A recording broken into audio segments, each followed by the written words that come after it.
ഈ കുംഭമേള കൊണ്ട് കേരളത്തിൽ ആദ്യമായി ചൊറി പിടിച്ചത് നമ്മുടെ CK വിനീതിനായിരുന്നു. ഇപ്പോൾ അതിനുശേഷം അത്തരം ചൊറിച്ചിലുമായി രംഗത്തെത്തിയിരിക്കുകയാണ് നമ്മുടെ ഏഷ്യാനെറ്റിന്റെ സിന്ധു സൂര്യകുമാർ. എന്തുകൊണ്ടായിരിക്കും ഇവർക്ക് മാത്രം ഇതെല്ലാം വലിയ പ്രശ്നമായി തോന്നുന്നത്? ഈ ചൊറിച്ചിൽ പൊതുവെ ഒരു സാംക്രമിക രോഗമാണെന്ന് അറിയാമല്ലോ. പടരും അത് വളരെ പെട്ടെന്ന്. ഇന്ന് സ്പർശനം കൊണ്ടും ഒക്കെ അത് വിയർപ്പ് ഒക്കെ അതിലൂടെയൊക്കെ പടരുന്ന ഒരു രോഗമാണ്. ഇവിടെയും ഈ കുംഭമേളയോടുള്ള ചൊറിച്ചിൽ അങ്ങനെ പടർന്നിരിക്കുകയാണ്. ഈ കുംഭമേള എന്താണ് എന്ന് പോലും ശരിക്കും അറിഞ്ഞുകൂടാത്ത ആൾക്കാരാണ് കുംഭമേളയെ വിമർശിക്കാനും അതിനെ കുറ്റം പറയാനും ഒക്കെ രംഗത്ത് വന്നിരിക്കുന്നത്. അത് കേരളത്തിൻ്റെ ഒരു പൊതു സ്വഭാവമാണ്. നമുക്ക് അറിഞ്ഞുകൂടാത്ത കാര്യങ്ങളിൽ നമ്മൾ കയറി വലിയ അഭിപ്രായം പറയാം. എട്ടുകാലി മമ്മൂഞ്ഞ് ചമഞ്ഞു. ഇവിടെ സിന്ധു സൂര്യകുമാറും ചെയ്തിരിക്കുന്ന അത് തന്നെ. അവരിത് ആദ്യമൊന്നുമല്ല, മുമ്പും ഇത്തരത്തിലുള്ള നിരവധി സംഭവങ്ങൾ അവർ ഇതുപോലെ ചൊറിഞ്ഞ് മാന്തി പുണ്ണാക്കി അതിൻ്റെ തിക്തഫലം ഹിന്ദു മതവുമായി ബന്ധപ്പെട്ട് അതെ അതിൻ്റെ തിക്തഫലം അനുഭവിച്ചിട്ടുണ്ട്.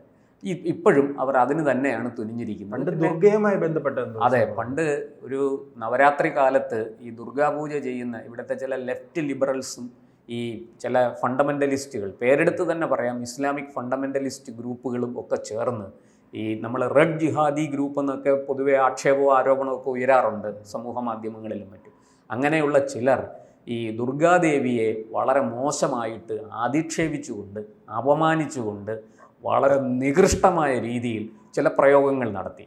അതായത് മഹിഷാസുരൻ എന്ന് പറയുന്ന രാജാവിനെ ഈ ദുർഗയായിട്ട് അവതരിച്ച ഒരു വേശ്യാ സ്ത്രീയാണ് ഈ ദുർഗ. അത് അവതരിച്ച് ഈ കണ്ണും ഇതും കാണിച്ച് മയക്കി, ചിരിയും കൊണ്ട് മയക്കി മഹിഷാസുരനെ സൂത്രത്തിൽ കൊണ്ടുവന്ന് വധിക്കുകയായിരുന്നു. എന്നിട്ട് രാജ്യഭരണം പിടിച്ചെടുത്ത് ഇന്ദ്രന് കൊടുത്തു എന്നൊക്കെയായിരുന്നു ആ നറേറ്റീവ്സ്, അത്തരം ആഖ്യാനങ്ങൾ. അത് വലിയ തോതിൽ ഈ സമൂഹ മാധ്യമങ്ങളിൽ വൈറലായി. അതിനെതിരെ വലിയ രീതിയിലുള്ള പ്രതിഷേധം ഉയരുകയും പ്രക്ഷോഭങ്ങൾ നടക്കുകയൊക്കെ ചെയ്തു. ചില പ്രകടനങ്ങളും മറ്റുമൊക്കെ നടന്നു ഹിന്ദു സംഘടനകളുടെ ഭാഗത്തുനിന്ന്. ഹിന്ദു ഐക്യവേദി പോലെയുള്ള, വിശ്വ ഹിന്ദു പരിഷത്ത് പോലെയുള്ള സംഘടനകൾ വളരെ ശക്തമായ പ്രതിഷേധവും പ്രക്ഷോഭവും ആ കാലത്ത് നടത്തിയിരുന്നു. അന്ന് ഇതിനെ അനുകൂലിച്ചുകൊണ്ട് അങ്ങനെ അഭിപ്രായം പറയാനുള്ള സ്വാതന്ത്ര്യം ഈ രാജ്യത്തില്ലേ, അങ്ങനെ ഒരാൾ പറഞ്ഞാൽ അയാളെ നമുക്ക് കുറ്റം പറയാൻ സാധിക്കുമോ എന്നൊക്കെ ചോദിച്ച് അതിനെ പിന്തുണച്ചുകൊണ്ടാണ് സിന്ധു സൂര്യകുമാർ രംഗത്തെത്തിയത്. അന്ന് സിന്ധു സൂര്യകുമാറിനെതിരെ വളരെ ശക്തമായ പ്രതിഷേധം ഉയർന്നു.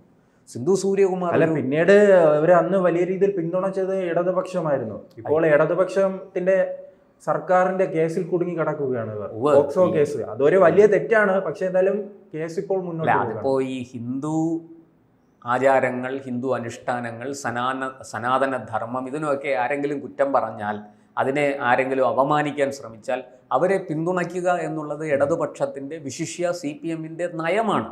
അവരത് ചെയ്യും.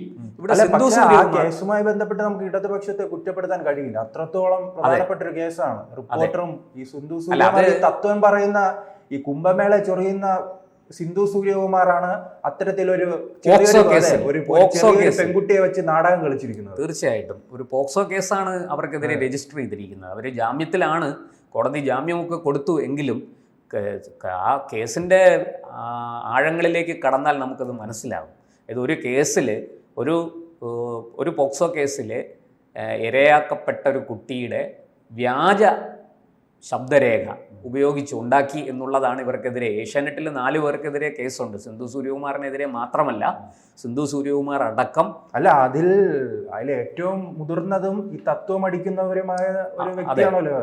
ഏറ്റവും മുതിർന്നതല്ല, അവരവിടുത്തെ എക്സിക്യൂട്ടീവ് എഡിറ്ററാണ്, നിസ്സാരകാരിയല്ല. ഈ ഏഷ്യാനെറ്റിനെ ചലിപ്പിക്കുന്ന ആളാണ് സിന്ധു സൂര്യകുമാർ. ഇപ്പൊ സ്വാഭാവികമായിട്ടും അവർക്ക് കുംഭമേള സാക്ഷരതയെ വെച്ചാണ് അവർ ഈ കുറ്റപ്പെടുത്തുന്നത്. ഇത്രയും സാക്ഷരതയുള്ള സിന്ധു സൂര്യകുമാറാണ് പോക്സോ കേസിൽ അകത്തു പോകാതെ ജാമ്യം ഇറങ്ങി. അറിവുള്ള വലിയ എന്തിലും ഏതിലും അഭിപ്രായം പറയുന്ന, അങ്ങനെയാണല്ലോ ഈ ഒപ്പീനിയൻ മേക്കേഴ്സ് എന്ന് പറഞ്ഞ ഒരു വിഭാഗം ലോകത്തെല്ലായിടത്തും ഉണ്ട്. ഇവിടെ സിന്ധു സൂര്യകുമാർ എന്ത് ഒപ്പീനിയൻ ആണ് മേക്ക് ചെയ്തതെന്ന് എനിക്ക് മനസ്സിലാകുന്നില്ല. 2021 ഏത് സ്കൂളിലാണോ ഈ സാക്ഷരതയിൽ പഠിപ്പിച്ചത്? അല്ല, അവർ 2021 നടത്തി മറ്റൊരു ഈ ആൾക്കാരെ പറ്റിക്കുന്ന പരിപാടി. അതെ, ഈ 2021 തെരഞ്ഞെടുപ്പിന് മുമ്പ് ഇവർ വലിയ ഒപ്പീനിയൻ മേക്ക് ചെയ്തു. എന്നിട്ടും പിണറായി വിജയനെ തോൽപ്പിക്കാൻ പറ്റിയില്ല. അങ്ങനെ ഒരു കാര്യം കൂടി ഇതിനകത്തുണ്ട്. എന്തായാലും അതവിടെ നിൽക്കട്ടെ. അങ്ങനെ പോക്സോ കേസിൽ പ്രതിയായി ജാമ്യത്തിൽ കഴിയുന്ന സിന്ധു സൂര്യകുമാറാണ് ഫ്രീഡം ഓഫ് സ്പീച്ച് അല്ല, അതോടെ ഏഷ്യാനെറ്റിന്റെ ഒരു നിലപാടുണ്ട്. കാരണം അതിനു മുൻപ് വരെ ഫാസിസ്റ്റ് എന്ന് പറയുമ്പോൾ അവർ കരുതിയിരുന്നത് മോദിയാണ്. മോദിക്കെതിരെയായിരുന്നു വലിയ വിമർശനം. വേണുവിന്റെ ചർച്ച മുഴുവൻ മോദിക്കെതിരെ, അമിത്ഷായ്ക്കെതിരെ. ഗുജറാത്തിൽ കണ്ടോ, ഗോദ്രയിൽ കണ്ടോ, മധ്യപ്രദേശിൽ കണ്ടോ, മഹാരാഷ്ട്രയിൽ കണ്ടോ. ഈ കേസ് വന്നതിന് പിന്നാലെ SFIയുടെ ഒരു മാർച്ച് ഉണ്ടായിരുന്നല്ലോ എറണാകുളത്തേക്കെല്ലാം. എവിടെ ഓഫീസിലേക്ക് എത്തി, ഓഫീസിലെ ഉള്ളിലേക്ക് കയറി ആ മാർച്ച് നടത്തിയതിന് പിന്നാലെ യഥാർത്ഥ ഫാസിസ്റ്റ് പിണറായി എന്ന രീതിയിലേക്ക് മാറ്റുകയും അതിന് പിന്നാലെ വലിയ പ്രതിഷേധങ്ങൾ. ഇപ്പോൾ നാം TV തുറന്നാൽ വേണുവിന്റെ മുഴുവൻ പ്രതിഷേധവും ശത്രുവിനെ പോലെ കരുതിയിരിക്കുന്നത് പിണറായി വിജയനാണ്. അത് വേണു ഏഷ്യാനെറ്റിൽ ഉണ്ടായിരുന്നപ്പോഴും അതിനുശേഷം അവിടെ നിന്ന് മറ്റു പല സ്ഥലങ്ങളിലേക്ക് ഈ വേണുവും വിനുവും കാര്യം ഇവിടെ ആരും മോശക്കാരല്ല. ഇവർക്കെല്ലാം ഇരട്ടത്താപ്പുണ്ട്. വിമർശിക്കുന്നെങ്കിൽ എല്ലാവരെയും ഒരുപോലെ വിമർശിക്കൂ. ചിലരെ മാത്രം വിമർശിക്കുകയും ചിലരെ വെള്ളപൂശുകയും ചെയ്യുന്ന പരിപാടി നല്ലതല്ല. ഇപ്പോൾ ഈ പറയുന്നത് പോലെ സിന്ധു സൂര്യകുമാർ ഈ ദുർഗയ്ക്കെതിരെ പറഞ്ഞു, കുംഭമേളയ്ക്കെതിരെ പറഞ്ഞു. എന്താ ഹജ്ജിനെതിരെ പറയാൻ ധൈര്യമുണ്ടോ സിന്ധു സൂര്യകുമാറിന്? ഈ ഉംറ ചെയ്യുന്നതിനെതിരെ പറയാൻ ധൈര്യമുണ്ടോ? നമ്മളാരും അതിനെ ഒന്നും വിമർശിക്കുന്നില്ല. അത് ചിലരുടെ വിശ്വാസമാണ്. അവർ പോയി അത് ചെയ്തോട്ടെ. ഹജ്ജ് ചെയ്യണമെന്ന് ആഗ്രഹമുള്ളവർ ഹജ്ജ് ചെയ്തോട്ടെ. മറ്റുള്ളവർക്ക് അതുകൊണ്ട് ഉപദ്രവം ഉണ്ടാകരുതെന്നേ പറയുന്നത്. കേരളത്തിൽ നിന്ന് ഉൾപ്പെടെ ലക്ഷക്കണക്കിന് പേരാണ് കുംഭമേളയിൽ പങ്കെടുത്തത്. അതെ, എന്താ തെറ്റതില്? അതൊരു ക്രിമിനൽ കുറ്റമാണോ? ഭരണഘടനയിൽ അത് പാടില്ലെന്ന് പറഞ്ഞിട്ടുണ്ടോ? എന്താ സിന്ധു സൂര്യകുമാരൻ അതുകൊണ്ട് ഇത്രയും ചൊറിയുന്നത് എന്തിനാണ്? എനിക്കത് മനസ്സിലാകുന്നില്ല. ഒരു ജേർണലിസ്റ്റിനും അതൊരു ചൊറിച്ചിലുണ്ടാക്കേണ്ട കാര്യമില്ല. അതിൽ വിശ്വാസമുള്ള ആൾക്കാർ അവിടെ പോകും. അത് മറ്റുള്ളവർക്ക് ഉപദ്രവകരമല്ലാത്തിടത്തോളം കാലം അതിന് യാതൊരു തെറ്റുമില്ല.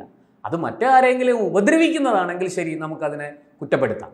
ഇത് അതുകൊണ്ട് എന്താ ദോഷം? അവരവിടെ പോയി അവരുടെ വിശ്വാസം, ആചാരം അത് അനുഷ്ഠിക്കുന്നതിൽ എന്താണ് പ്രശ്നം? അതുകൊണ്ട് എന്താണ്? ഈ കുംഭമേളയിൽ പോയവരെല്ലാം BJPക്കാരാണോ? കുംഭമേളയിൽ പോയവരെല്ലാം മോദി ഭക്തരാണോ? മോദിയുമായിട്ട് ഒരു ബന്ധവുമില്ലാത്ത, മോദിയെ എതിർക്കുന്ന കർണാടകയുടെ ഉപമുഖ്യമന്ത്രി DK ശിവകുമാർ കുംഭമേളയിൽ പങ്കെടുത്തല്ലോ. അദ്ദേഹം സകുടുംബം പങ്കെടുത്തല്ലോ. അദ്ദേഹം കഴിഞ്ഞ ദിവസം ഇവിടെ നമ്മുടെ കോയമ്പത്തൂരിൽ ഈശാ ആശ്രമത്തിൽ ശിവരാത്രി ഉത്സവത്തിൽ പങ്കെടുത്തു അമിത്ഷായോടൊപ്പം. അദ്ദേഹം വളരെ വ്യക്തമായിട്ട് പറഞ്ഞു, ഞാൻ ഒരു ശിവഭക്തനാണ്, ഞാൻ എല്ലാ മതങ്ങളെയും എല്ലാ ആചാരങ്ങളെയും ബഹുമാനിക്കുന്നയാളാണ്. അദ്ദേഹം വിളിച്ചു, എനിക്ക് വളരെ വേണ്ടപ്പെട്ട ഒരാളാണ്, എന്നെ വളരെയധികം വാത്സല്യത്തോടു കൂടി എന്നെ നോക്കിക്കാണുന്ന ഒരാളാണ്. അദ്ദേഹം വിളിച്ചു, ഞാൻ അതിൽ പങ്കെടുത്തു. അവിടെ എല്ലാ പാർട്ടിക്കാരും ഉണ്ടായിരുന്നു, ഞാനുമുണ്ട്, പങ്കെടുത്തു. അതുകൊണ്ട് എന്താ? അത് എൻ്റെ വിശ്വാസം, എൻ്റെ സ്വാതന്ത്ര്യം ഒക്കെയാണ്. അതിൻ്റെ അർത്ഥം ഞാൻ BJPയിൽ ചേർന്നു എന്നല്ല. പിന്നെ എന്തിനാണ് DK ശിവകുമാറിനെയൊക്കെ പോലെയുള്ള ഒരു നേതാവ് ഇത്ര വ്യക്തമായ പറയുന്ന മറ്റൊരു കാര്യം ഈ 100% സാക്ഷരത എന്നാണ്. ഈ സാക്ഷരതയുമായി ബന്ധപ്പെട്ട് MN കാരശ്ശേരി ഉൾപ്പെടെയുള്ളവർ തുടർച്ചയായ ലേഖനങ്ങൾ എഴുതുകയാണ്. ഇപ്പോൾ തലമുറയിൽ കുട്ടികൾക്ക് എഴുത്തും വായന അറിയില്ല. അവർ ഉള്ളവരാണെങ്കിൽ, വിദ്യാഭ്യാസം ഉള്ളവരാണെങ്കിൽ നാട് വിട്ടു പോകുന്നു എന്ന രീതിയിൽ മാത്രമാണോ ഈ കഴിഞ്ഞ 2 മാസത്തിനിടയ്ക്ക് 63 കൊലപാതകങ്ങളാണ് കേരളത്തിൽ നടന്നത്. അതിൽ പകുതിയിലധികം മയക്കുമരുന്നിൻ്റെയും ലഹരിയുടെയും ഒക്കെ ഭാഗമായിട്ട് അത് ഉപയോഗിക്കുന്നവർ നടത്തിയതാണ്. ഈ 100% സാക്ഷരതയുടെ ഗുണമാണ്. നമ്പർ 1 കേരളത്തിന്. സിന്ധു സൂര്യകുമാറിന്റെ ഏഷ്യാനെറ്റിന് ഒരു ഭാഗത്ത് ഇത്തരം കേരളം 100% എന്ന് പറയും, കുറച്ച് കഴിഞ്ഞിട്ട് അരമണിക്കൂർ കഴിഞ്ഞ് ബ്രേക്ക് കഴിഞ്ഞിട്ട് പറയും കേരളം ഇത് എങ്ങോട്ടാണ്, ലഹരിക്ക് വേണ്ടി ലഹരി ഒഴുകുകയാണ്, മരണങ്ങൾ സംഭവിക്കുന്നു, കൊലപാതകങ്ങൾ സംഭവിക്കുന്നു, കലിയുള്ള ഒഴുകുന്നു എന്നൊക്കെ പറഞ്ഞ് വിമർശിക്കുകയും ചെയ്യും. ഇതൊക്കെ ഈ എന്താ പറയണ്ടേ, ഏതെങ്കിലും ഒരു നിലപാടിൽ ഉറച്ചു നിൽക്കും. ഒന്നുകിൽ അല്ല, ഇത് ഇങ്ങനെ പോകുമ്പോൾ ഈ പോക്സോ കേസിൽ പ്രതിയാകുന്നു. അങ്ങനെ സമൂഹത്തിന് നിരന്തരം ദോഷങ്ങൾ സംഭവിക്കുന്ന പ്രസ്താവനയുമായി വരുന്ന സിന്ധു സൂര്യകുമാറിനെ എന്തുകൊണ്ടായിരിക്കും ആ സ്ഥാപനം സംരക്ഷിച്ചു പോകുന്നത്? ഇത്രയും വർഷമായിട്ട് അവിടെ ജോലി ചെയ്യുന്ന ആളല്ലേ. അവരെ സംബന്ധിച്ച് ആ സ്ഥാപനത്തിൻ്റെതായ എല്ലാ മാധ്യമ സ്ഥാപനങ്ങൾക്കും അവർക്കൊരു പോളിസി. പ്രത്യേകിച്ച് രാജീവ് ചന്ദ്രശേഖർ അടക്കമുള്ളവരുടെ ഒരു സ്ഥാപനത്തിൽ കേരളത്തിൽ വളരെ വ്യാപകമായി ഉയരുന്ന ഒരു ചോദ്യമാണ്. രാജീവ് ചന്ദ്രശേഖറിനെ പോലെ നരേന്ദ്രമോദിയുമായിട്ട് വളരെ അടുത്ത് ബന്ധമുള്ള ഒരു BJP നേതാവിൻ്റെ ചാനലിന് ഇത് ഭൂഷണമാണോ?